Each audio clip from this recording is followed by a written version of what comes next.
गङ्गातरङ्गरमणी यजटाकलापं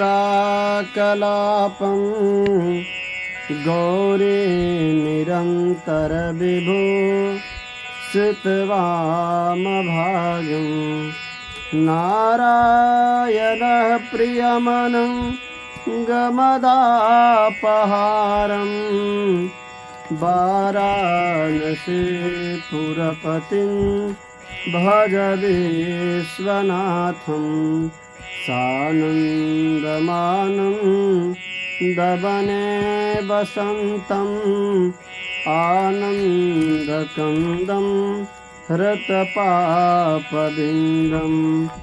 वाराणसीनाथममनाथनाथं श्रीविश्वनाथं शरणं प्रपद्ये। मैं आचार्य ओम प्रकाश जी काशी की पावन धरा से इस पावन पवित्र श्रावण मास एवं पुरुषोत्तम मास के शुभ अवसर पे नित्य आप लोगों के बीच श्री शिव महापुराण कथा से अवगत होता हूँ। आज भी मैं आप लोगों को श्री शिव महापुराण का कथा आप लोगों के बीच सुनाने जा रहा हूँ।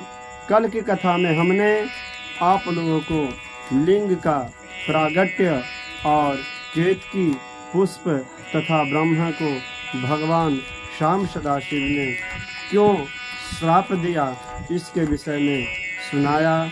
आज की कथा में हम आपको भगवान शंकर और ब्रह्मा केतकी के ऊपर किस प्रकार से श्याम सदाशिव अनुग्रह प्राप्त करते हैं इसके विषय में कथा को पुनः सुनाने का प्रयास कर रहा हूँ। यदि आप हमारे इस YouTube चैनल के नए श्रोता हैं तो हमारे कथा को ज़रूर आप लोग मेरे चैनल को सब्सक्राइब करेंगे, शेयर करेंगे तथा लाइक करेंगे ताकि मैं नित्य आपको इसी तरह की पावन कथाओं से जुड़ने का प्रयास करता रहूं। नंदिकेश्वरवाच सजा सजार्थं महादेवः पुरुषं कञ्चिदद्भुतं भैरवाख्यं भुवोर्मध्यात् ब्रह्मादर्पजिगांसयः। इस प्रकार कल भगवान शंकर के ऊपर नंदिकेश्वर जी शंकर से प्रार्थना की कि प्रभु यह जगत का कल्याण करने के लिए आप चलें। तो नंदिकेश्वर से प्रार्थना से प्रसन्न होकर भगवान श्याम सदाशिव आते हैं और ब्रह्मा और विष्णु के झगड़ा को निपटाते हुए स्तंभ के रूप में लिंग के रूप में प्रकट हुए तथा उसी दिन से लिंग की पूजा प्रारंभ हुई। इसके विषय में कल हमने बताया। केतकी को श्राप दिया इसके विषय में बताया। आज भगवान श्याम सदाशिव का लिंग का पूजन का क्या महत्व है और महेश्वर ने ब्रह्मा और विष्णु को अपने सकल तथा निष्कल स्वरूप का किस प्रकार से परिचय दिया इसके विषय में बतलाने जा रहा हूँ। नंदिकेश्वर वाच तत्रांतरे तो च नाथं प्रणम्य विधि माधवो बंधांजलि पूटौ तुष्णिं तदस्तुर्दुक्षमागवो। कहते हैं कि नंदिकेश्वर बोलते हैं ब्रह्मा और केतकी भगवान श्याम सदाशिव को इसी तरह प्रणाम कर चुपचाप खड़े रहते हैं तथा श्याम सदाशिव परिवार सदस्य को दीर्घ काल तक पूजा करते हैं। जो अल्पकाल तक ही टिकने वाली वस्तु होती है उसे हम प्राकृतिक वस्तु कहते हैं और जो वस्तु हमेशा के लिए दीर्घ काल तक स्थिर रहती है उसे हम पुरुष वस्तु कहते हैं। तो ऐसे पुरुष श्याम सदा शिव को ब्रह्मा और केतकी ने मिलकर हार नुपुर किरीट मणिमय कुंडल यज्ञोपवीत उत्तरीय वस्त्र आदि तांबुल कपूर चंदन बहुत नाना प्रकार के उपहारों द्वारा श्याम सदाशिव का पूजन किया तथा भगवान ने उस पूजन की सामग्री अपने स्वामी होने के कारण जो जो उत्तम वस्तुएं थी सभी सदस्यों में वितरित कर दिया, ताकि श्रेष्ठता का अभिमान कभी नहीं रहे और श्रेष्ठता की परंपरा एक बड़े व्यक्ति की बड़ा होने का क्या फर्ज बनता है इसका उदाहरण बना रहे। और श्याम सदाशिव ने अपनी जो भी वस्तुएं थी सारे अपने पार्षदों के बीच में, सभासदों के बीच में वितरण कर दिया। इस प्रकार श्याम सदाशिव ब्रह्मा और केतकी से कहते हैं, तुष्टो हमद्यम बावत्सो पूज्यास्मिन् महादिने दिन में ततः पुण्यम भविष्यति महत्तरम शिवरात्रि ख्याता तिथिरेषा मम प्रिया। कहते हैं, सुनो ब्रह्मा, आज के इस महान दिन तुमने हमारी पूजा की, हम तुम लोगों पे प्रसन्न हैं और इसी कारण से इस परम पवित्र दिन को, आज के तिथि को शिवरात्रि के नाम से जाना जाएगा और यह तिथि शिवरात्रि के नाम से विख्यात होगी तथा यह तिथि हमारे लिए परम प्रिय होगी। इस समय जो मेरे लिंग में, मूर्ति में साकार तथा निराकार रूप, सकल और निष्कल रूप, यानी लिंग में या मूर्ति में स्वरूप में हमारे लिंग को जो पूजा करेगा वह पुरुष जगत की सृष्टि का जो करने वाले श्याम सदाशिव को पूजा करेगा। जो निराहार रहकर शिवो रात्र वह रत्रंबा निराहारो जितेंद्रिय अचर वेदा यथा न्यायम यथा बलम पंच बंजकः। जो हमारे इस जितेंद्रिय रहकर अपने शक्ति अनुसार निष्कपट भाव से श्याम सदाशिव को पूजा करेगा वह 1 वर्ष तक निरंतर जितना श्याम सदाशिव को पूजा करने का फल प्राप्त होगा वह फल केवल आज के दिन शिवरात्रि के दिन पूजन करने मात्र से उसे पूर्ण फल की प्राप्ति हो जाएगी और उसका तत्काल फल प्राप्त कर लेगा। इसलिए शिवरात्रि के दिन हर हाल में श्याम सदाशिव की पूजा करनी चाहिए। यत् पुनः अस्तंभ रूपेण स्वावीरासमं पुरा सकालो मार्गशीर्षेतु स्याद् आर्दारिक्षार्मर्भको। जब ज्योतिर्मय स्तंभ रूप से प्रकट हुआ उस समय अघन महीने का आर्द्रा नक्षत्र था, इसीलिए जो पुरुष मार्गशीर्ष महीने में आर्द्रा नक्षत्र होने पर श्याम सदाशिव का पूजन करता है अथवा मेरे मंदिर की, मेरे शिव स्वरूप लिंग की पूजन की झांकी का दर्शन करता है वह मानव हमारे लिए कार्तिकेय पुत्र से भी ज्यादा प्रिय है। जो मार्गशीर्ष महीने में आर्द्रा नक्षत्र में श्याम सदा शिव का लिंग का पूजन करता है उसको श्याम सदाशिव अपने पुत्र कार्तिक से भी प्रिय मानते हैं।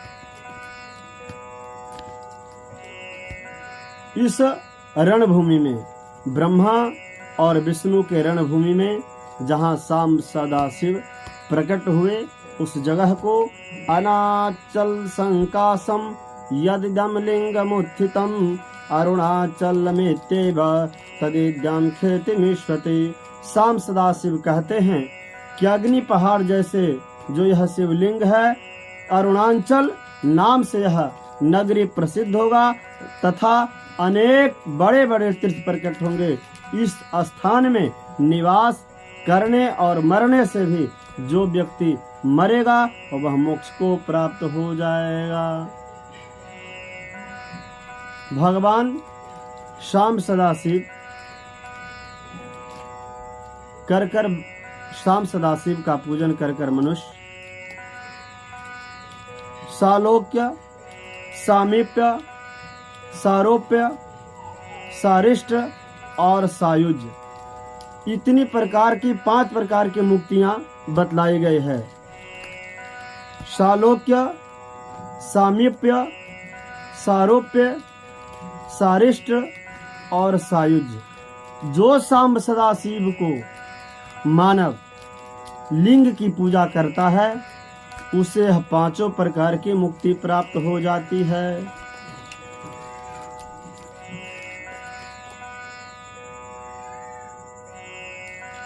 नंदिकेश्वर कहते हैं, इति अनुगृह भगवान विनित विधि माधव यत्पूर्वं प्रहितं युद्धं तयो सन्या परस्परम। कहते हैं कि इस प्रकार विनर ब्रह्मा तथा विष्णु अनुग्रह करने के लिए भगवान शाम सदाशिव परस्पर जो युद्ध में मारे गए थे, उन्होंने अपने अमृतमयी वर्षिणी शक्ति से शाम सदाशिव उन सभी को जीवित कर दिया और ब्रह्मा तथा विष्णु को मूढ़ता को मिटाने के लिए भगवान शंकर उन दोनों से कहते हैं कि सकलम निष्कलम चेति स्वरूप यद्वयमस्ति में नान्य स कश्चित् सामान्यम सर्वे पुण्येश्वर। कहते हैं, सुनो, मैं स्तंभ के रूप में प्रकट हुआ हूँ, फिर भी साक्षात रूप से ब्रह्म भाव मेरा निष्कल रूप है और महेश्वर जो है, जो मूर्ति है, सकल रूप है, वह मेरा महेश्वर, ये दोनों मेरे ही सिद्ध रूप हैं। फिर भी जो मेरा लिंग का स्थापना करेगा, जो मेरे लिंग का पूजन करेगा, वह सकल रूप से ज्यादा निष्कल रूप को पूजा करने के बाद पुण्य को प्राप्त करेगा।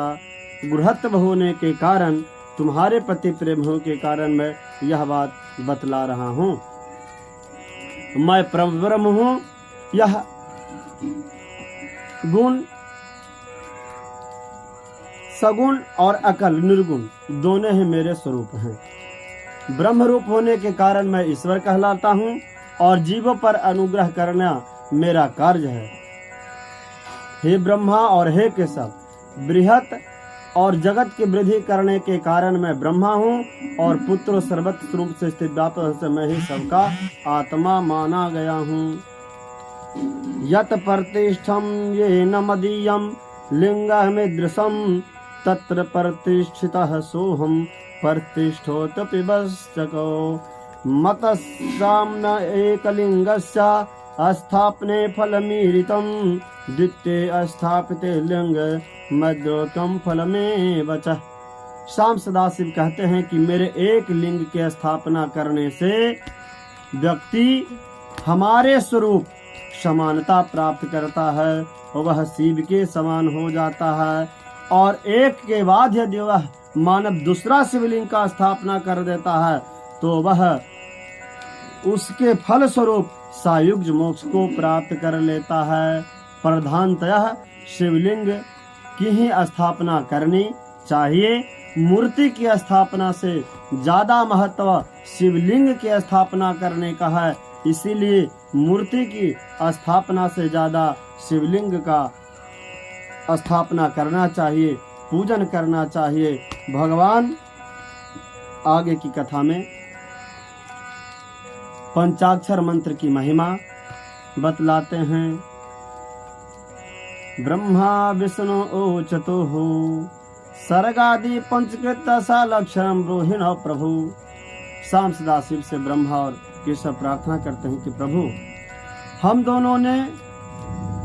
दोनों को आप सृष्टि आदि के 5 कृत्यों का लक्षण बताइए कि सृष्टि के 5 लक्षण कौन कौन हैं।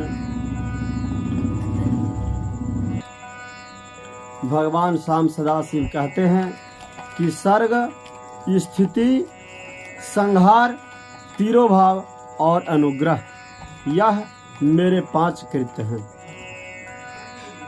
सृष्टि, संसार का विस्तार करने वाला 5वां कृत्य अनुग्रह, जो मोक्ष का हेतु है, वह सदा मुझ में ही अचल भाव से स्थिर रहता है। सृष्टि भूतल में, जल में, संहार अग्नि में, तिरोभाव वायु में, अनुग्रह आकाश में और सृष्टि पृथ्वी में, वृद्धि जल में सबकी होती है। आग सबको जला देती है, वायु सबको एक स्थान से दूसरे स्थान ले जाती है और आकाश सबके ऊपर अनुग्रह करता है। यह विद्वान पुरुष को हमेशा जानना चाहिए। इन 5 कृत्यों का भार कहर करने के लिए, भार वहन करने के लिए ही मैं 5 मुख का धारण किया हूँ। चारों दिशाओं में मेरे 4 मुख हैं और बीच में मेरा 5वां मुख है। यह तुम दोनों ब्रह्मा और केशव हमारे प्रिय हो, इसीलिए हमने तुम लोग को संहार और तिरोभाव हमसे प्राप्त किया, परंतु कृत्य नाम का कोई नहीं प्राप्त कर पाया। अब कहते हैं कि सुनो, मेरे पहले मुख से ओम प्रकट हुआ। शाम सदाशिव का पहला मुख से ओम प्रकट हुआ, जो मेरे स्वरूप का बोध कराने वाला है। ओंकार वाचक मैं ही, वाचक और वाच दोनों मैं ही हूँ, और यह ओंकार शब्द मेरा स्वरूप ही है। ओंकार का व्यक्ति जो निरंतर स्मरण करता है, जो मेरा ही प्रिय होता है, और पहले मैं उत्तरवर्ती मुख से आकार और पश्चिम के मुख से उकार तथा दक्षिण के मुख से मकार, पूर्ववर्ती मुख से बिंदु तथा मध्यवर्ती मुख से नाद उत्पन्न हुआ। इस प्रकार 5 अवयव युक्त ओंकार का विस्तार हुआ। इन अवयवों के भुक्त होकर प्रणव ओंकार नामक एक अक्षर हो गया। यह नाम रूपात्मक सारा जगत वेद वर्णित स्तुति स्वर्ग दोनों कुल इस प्रणव मंत्र से व्याप्त है। इस पंचाक्षर मंत्र का वर्ण प्रकट हुए ही जो 5वां भेद वाले हैं, उसी मंत्र से चारों मुख से तृप्ता नाम की गायत्री प्रकट हुई है। उन वेदों में करोड़ों मंत्र निकले, उन मंत्रों से भी भिन्न कार्य की सिद्ध, परंतु इस पंचाक्षर मंत्र से संपूर्ण मनोरथ की सिद्धि होती है। जो इस मंत्र को नित्य निरंतर जप करता है, उसको शाम सदाशिव मनोरथ प्रदान करते हैं तथा मोक्ष को प्रदान करते हैं। इस प्रकार से नंदिकेश्वर कहते हैं, पुनरस्तयोस्तत्रितः पटम गुरु प्रकल्प मंत्रम च सामदासित परम निधाय तिरस्तिं कराम्बुजं सनः हृदंगमुखं स्थितयो सहाम्बिकः। इस प्रकार शाम सदाशिव ने ब्रह्मा और विष्णु को इस पंचाक्षर मंत्र का उपदेश देते हैं तथा दीक्षा देते हैं। आगे ब्रह्मा और विष्णु भगवान शाम सदाशिव का प्रार्थना करते हैं। नमो निष्कल रूपाय, नमो निष्कल तेजसे, नमन सकलनाथाय, नमस्ते सकलात्मने, नमः प्रणवाच्याय, नमः प्रणवलिंगने, नमः शिष्टादिकर्ते च, नमः पंचमुखायते। पंच ब्रह्म स्वरूपाय पंचकृतायते नमः, आत्मने ब्राह्मणे तुभ्यं मनंत गुण शक्तये, सकलाकलरूपाय शंभवे गुरुवे नमः इति इष्टा गुरुं पद्ये ब्रह्मा विष्णु नमः। इस प्रकार इतने मंत्रों में शांब सदाशिव की प्रार्थना ब्रह्मा और विष्णु ने किया। आद्रा नक्षत्र से युक्त चतुर्दशी के दिन जो इस प्रणव मंत्र का जप करता है वह अक्षय फल को प्राप्त करता है। शाम सदाशिव कहते हैं, लिंग बेरम च मे तोल्यम यस्ताम लिंगम उत्तमम तस्मा लिंगम परम पूज्यम बेराद विमुक्षभिः। कह रहे हैं कि पूजा करने वाले को मेरी मूर्ति की अपेक्षा बेर का यानी लिंग का पूजन करना श्रेष्ठ है। इसीलिए मुमुक्षु पुरुष को लिंग की पूजा करनी चाहिए और ओंकार का निरंतर जप करना चाहिए। जो ओंकार पंचाक्षर मंत्र का जप करता है उसको और लिंग की पूजन करता है उसको शाम सदाशिव सायुज्य मुक्ति को देते हैं। जय जय श्री सीताराम। पुनः मैं आप लोगों को कल आगे की कथा में प्रवेश कराऊंगा। नमः पार्वती पतये हर हर महादेव। आप हमारे इस YouTube चैनल को अधिक से अधिक लोगों के बीच जरूर शेयर करें एवं चैनल को सब्सक्राइब करें ताकि मैं आपको इसी तरह की नित्य निरंतर कथाओं से जोड़ने का प्रयास करता रहूं। हर हर महादेव।